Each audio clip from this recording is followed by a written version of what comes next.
a lot of people are under this misconception that racism is this really explicit act and that racism no longer exists because it doesn't look the way that it did, say, in the 1950s. But that really begs the question, how do we have so many issues with racism today when no one is a racist, right? When no one looks the way that we would describe racist. And that's really where implicit bias comes in. It is completely possible and probable that people have hidden biases that they might not even be consciously aware of. And these are biases that influence our behavior, but we might not initially be able to identify them as being racist in nature. So that makes you think, okay, how do we develop these unconscious biases, especially surrounding race? And there's a lot of ways that that happens. In some ways, that's through direct contact with social groups, but in a lot of ways, it's through indirect contact, like exposure to the media.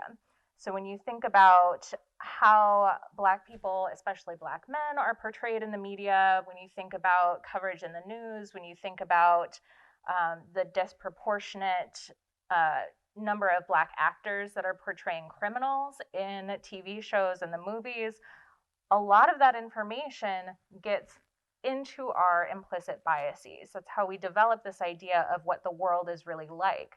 So you can go your entire life without having met a Black person, or without having met a trans person, or without having met a gay person, or any other marginalized identity group, but still develop very distinct biases against those people. So are police individuals, or people in the police force, people who just have really heightened biases more so than the rest of the population? No. Police generally show the same amount of implicit bias as the general population.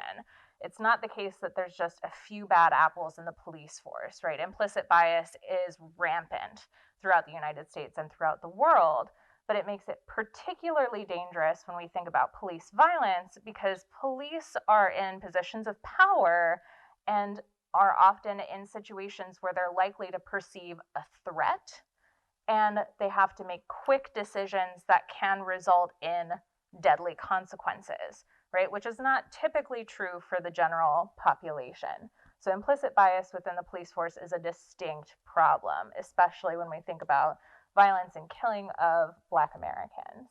So